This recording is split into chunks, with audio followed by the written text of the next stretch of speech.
Hi, I'm Christian from Brighton Kettlebells. This is the first of a series of videos reviewing different pieces of equipment, especially kettlebells, functional training equipment, in particular kettlebells, sent in from different equipment suppliers in the UK, mainly to give you an insight into what is good and what is bad out there, because there's a lot of rubbish out there. So I'll be receiving different pieces of equipment from equipment suppliers in the UK. Some of them will have been sent free, and I'll be making a clear statement on that. And some of them I received with a nice discount, and some of them I actually bought myself. So with so much equipment out there available, from the cheap end to the very expensive end, I thought it'd be good to do a series of videos letting you know what is good out there and what is not.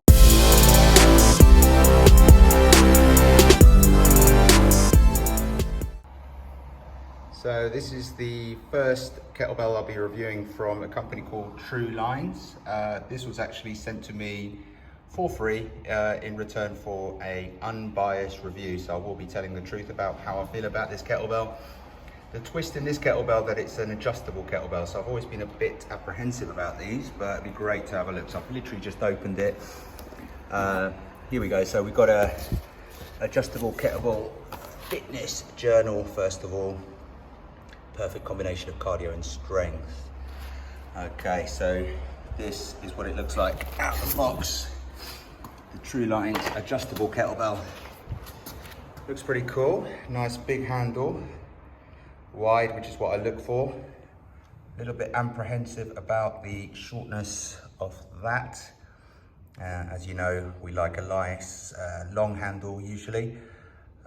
In order for that kettlebell to be sitting in the right position on the wrist.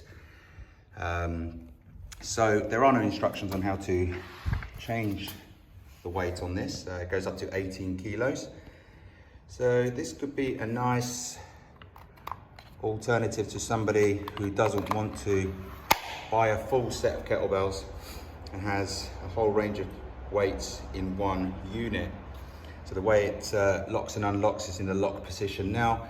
You pull this little baby out, turn it to the side, and then you can increase and decrease accordingly.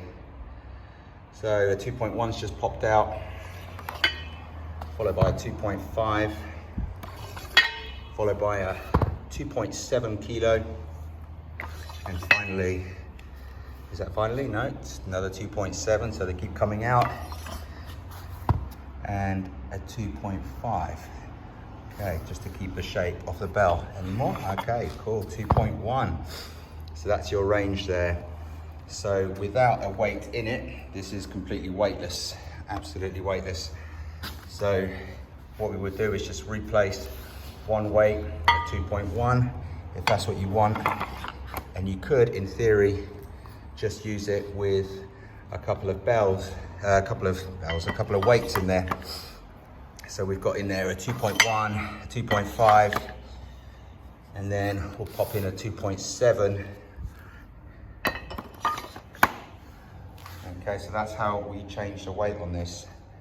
So it looks like the lightest that you can go down to is indeed a 2.1. I can't imagine anybody would use it at that light.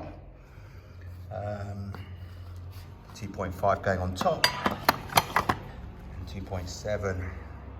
So let's have a try, let's have a little play with this, with half the stack in. Let's see how it goes. So we've got half the stack in there right now. Okay, so it goes up to 18. We have 3 plates in there right now. Little gap there. I'm going to see how this functions while swinging. It's in the lock position already. I'm going to try a series of swings.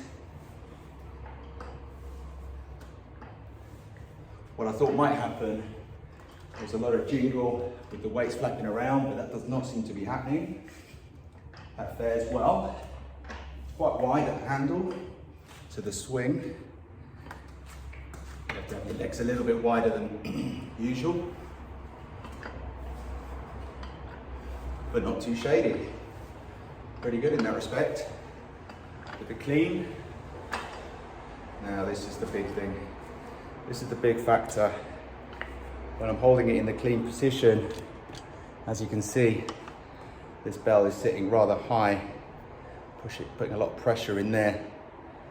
And because of this little groove here, it's almost cutting into my arm slightly. If this had been rounded off, maybe made with a softer material, or the most important thing, if this handle had been made longer, it wouldn't be so uncomfortable on the floor. Okay, so I've loaded up the bell to its maximum, 18 kilos on there, all the plates are in. There's a little bit of jingle in there as I'm swinging, but not too much. They stay in place due to the locking mechanism. The clean, still having that issue there. There's more so now with a bit more weight on there. For the 18 kilo on there now, this is really cutting into my forearm. If it was sitting down here, it would be a lot more comfortable. As you can see, it's sitting quite high on the wrist. On the press, a little bit less so. But I think you would feel this a little bit more on the clean and on the snatch.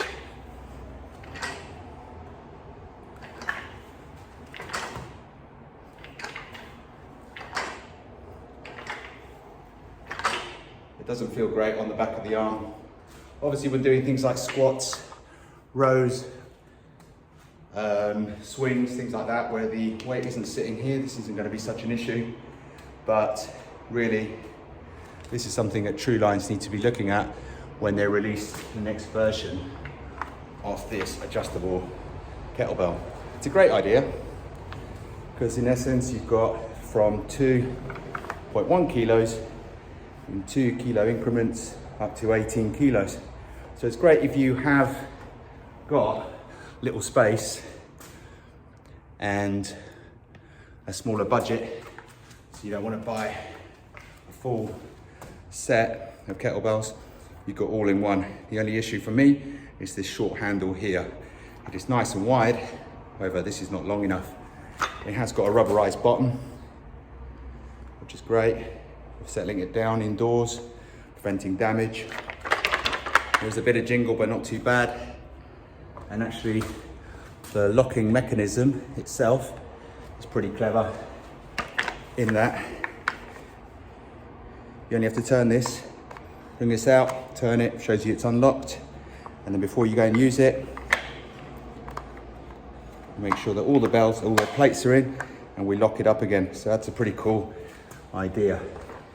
So for me, this one gets a 6 out of 10, primarily due to the short handle and the fact that this is going to be sitting in the incorrect position on the arm. It needs to be sitting longer, as with most professional kettlebells which are out there. Thank you very much for watching.